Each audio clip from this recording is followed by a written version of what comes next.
ब्राह्मण पुत्र मोहित शर्मा ने छावा मूवी को किया एक्सपोज। दोस्तों देखते हैं, वीडियो स्टार्ट करते हैं, क्या है असलियत। देखिए, सबसे पहली बात तो ये है कि ये जो इस देश के अंदर पैसा कमाने के लिए, या कह लीजिए कि पैसे के चलते इस देश के अंदर एक नया ट्रेंड शुरू कर दिया गया है, और वो है भारत को तोड़ने का ट्रेंड, भारत देश में नफरत फैलाने का ट्रेंड। और जब ये फिल्म जो है रिलीज होती है और उसके बाद जो उसके डायरेक्टर हैं उन्होंने माफी भी मांगी, उन्होंने इस फिल्म के लिए माफी भी मांगी, आपने देखा भी होगा और पूरे देश ने भी देखा होगा कि जो तथ्य उनको लेकर उन्होंने माफी भी मांगी। मैं एक बात आपको पूछना चाहता हूं और देश की जनता को बताना भी चाहता हूं, और आज बहुत सारी चीजों पर चर्चा करूंगा कि इस देश के अंदर जो एक मिथ क्रिएट कर रखा है कि औरंगजेब ने मंदिरों को तोड़ा।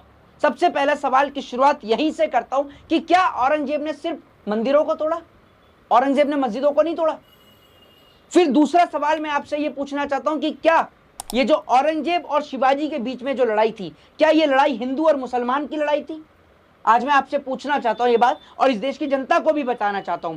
सबसे पहली बात तो ये कि औरंगजेब ने सिर्फ मंदिरों को ही नहीं, मस्जिदों को भी तोड़ा। औरंगजेब ने सबसे पहले गोलकोंडा की मस्जिद को तोड़ा, और क्यों तोड़ा वो भी आपको बताऊंगा।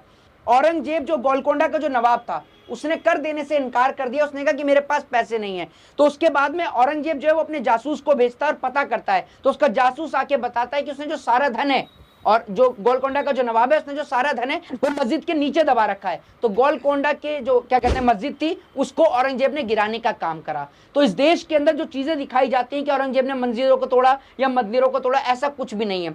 दूसरी सबसे बड़ी बात जो इस फिल्म को लेकर जो पूरे देश में एक मैसेज और एक इश्यू क्रिएट किया गया है हिंदू और मुसलमान के बीच, आप बड़े से बड़े इतिहासकार की पुस्तक को उठा लीजिए और उस पुस्तक के अंदर मुझे एक वर्ड दिखा दीजिए कि शिवाजी मुसलमानों को लेकर नफरत करते थे। यह आप मुझे दिखा दीजिए कि मैं मान जाऊंगा कि शिवाजी नफरत करते थे। आपको किसी भी इतिहासकार की पुस्तक के अंदर आपको ये शब्द नजर नहीं आएंगे। दूसरी सबसे बड़ी बात मैं आपको बता दूं, शिवाजी के जो लेफ्टिनेंट थे उनका नाम था शामा खान। सुन लीजिए, ठीक है। शिवाजी के जो सेक्रेटरी थे, उनके जो इंटेलिजेंस के जो थे, उनका नाम था मौलाना हैदर अली। ये मैं शिवाजी की बात कर रहा हूं, उनकी आर्मी में। जी, उनकी आर्मी की बता रहा हूं मैं आपको। दूसरी सबसे बड़ी बात मैं आपको बता दूं, सन 1648 के अंदर जो शिवाजी जो हैं, शिवाजी के साथ में 500 से 700 पठान उनकी आर्मी को ज्वाइन करने के लिए आए। अगर शिवाजी की और औरंगजेब की लड़ाई हिंदू और मुसलमान की होती, तो क्या शिवाजी के साथ में 500 से जो 700 पठान 1648 में उनके साथ ज्वाइन करने के, उनकी आर्मी को ज्वाइन करने के लिए आए थे, क्या वो आते? नहीं आते। तो ये पूरी तरीके से एक नैरेटिव क्रिएट इस देश में किया गया है हिंदू मुसलमान का, जबकि इस देश में जितनी भी लड़ाई हुई हैं, चाहे वो शिवाजी और औरंगजेब की हो, चाहे फिर वो लड़ाई आपकी अकबर और राणा प्रताप की हुई हो, ये लड़ाइयां जो है ना, ये लड़ाइयां सिर्फ राज्यों को लेकर हुई हैं, ये राज्यों को लेकर लड़ाई हुई है। और जब हम बात करते हैं ना शिवाजी की, तो शिवाजी के पास आपने क्लॉक देखा होगा, एक लोहे का जो बक्सा जो रहता है, जिसको नके करके जो बोलते हैं जी, हाँ, वो जो आपने देखा होगा ना, वो उनके एक मुस्लिम एडवाइजर थे जिनका नाम था रुस्तम जमा। उनके कहने पर शिवाजी उसको हमेशा अपने पास रखते थे, एक लोहे का बक्सा, जो आपको शिवाजी की हर एक तस्वीर में, उनके हर एक युद्ध में, उनके हर एक रण के मैदान में आपको वो बक्सा उनके साथ आपको नजर आएगा। वो उनके एडवाइजर जो थे, उनके कहने पर, मुस्लिम एडवाइजर के कहने पर, रुस्तम जमा के कहने पर शिवाजी हमेशा अपने पास रखा करते थे। तो इस देश के अंदर ये मिथ क्रिएट करना और इस बात को क्रिएट करना कि जो जितनी भी लड़ाइयां हुई हैं वो हिंदू मुसलमान की हुई हैं, नहीं। और जब आप एक मेमोरेंडम, एक माइंड के अंदर एक चीज सेट करते होंगे कि जब शिवाजी और औरंगजेब की लड़ाई हुई, तो आपको यह लगता होगा अपने दिमाग के अंदर कि एक और अगर शिवाजी हैं तो उनके साथ सारे हिंदू होंगे, नहीं। और दूसरी ओर अगर औरंगजेब है तो उनके साथ सारे मुसलमान होंगे, नहीं। यह बिल्कुल गलत है, ऐसा बिल्कुल नहीं। जब शिवाजी और औरंगजेब के बीच की लड़ाई हुई, तो मैं आपको बता देता हूं, शिवाजी के साथ में मुस्लिम थे, उनके जो सेक्रेटरी थे, और वहीं दूसरी ओर जो औरंगजेब थे उनके साथ हिंदू थे। और आप इस बात को सुनकर बिल्कुल शॉक्ड हो जाएंगे। जो बात मैं अब आपको बताने जा रहा हूं, ये एक राइटर हैं जिनका नाम है गोविंद पंसारी, जो अपनी बुक के अंदर लिखते हैं कि हुआ शिवाजी, उसके अंदर गोविंद पंसारी लिखते हैं और ये बताते हैं कि औरंगजेब की जीत के लिए, और मैं आपको एक बार फिर दोबारा से नाम बता देता हूं। राइटर का नाम है, राइटर का गोविंद पंसारी, और आप बुक में जाके चेक कर सकते हैं। राइटर का नाम है गोविंद पंसारी और बुक का नाम है हुआ शिवाजी।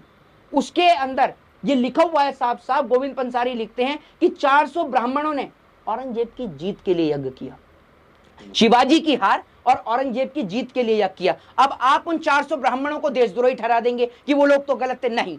वो लोग उस राज्य में रहते थे और उन्होंने अपने राजा की जीत के लिए यज्ञ किया। जैसे आज हम भारत में रहते हैं और भारत देश के रहने वाले जितने भी मुसलमान हैं, अगर भारत और पाकिस्तान का मैच होता है तो उसमें जितने भी भारत देश के मुसलमान हैं वो भारत देश की जीत के लिए प्रार्थना करते हैं। अगर भारत और पाकिस्तान के बीच जंग हुई थी, चाहे वो 1971 बांग्लादेश की हो, चाहे जब बांग्लादेश के हमने 2 टुकड़े करे, चाहे 1966 ताशकंद समझौते की जंग हो, जितनी भी जंगें हुई उसमें भारत देश के अंदर रहने वाले लोगों ने भारत देश के लिए प्रार्थना करी। ठीक उसी तरीके से वो लोग उस राज्य में रहते थे, इसलिए उन्होंने वहां के राजा के लिए जो है वो उन्होंने उसके लिए यज्ञ किया, काली चंडी यज्ञ। उसका यज्ञ का नाम था काली चंडी यज्ञ, जो वहां के ब्राह्मणों ने किया था। तो इस देश के अंदर एक मिथ क्रिएट करना कि जितनी भी लड़ाइयां हुई हैं वो लड़ाइयां सिर्फ राज्य को हड़पने के लिए हुई हैं और किसी चीज के लिए नहीं हुई। दूसरी बात मैं आपको बता दूं कि साध्वी की लड़ाई, जब लड़ाई हुई थी तो उसके बाद में औरंगजेब ने उस लड़ाई के बाद में जो शिवाजी महाराज जो है उनसे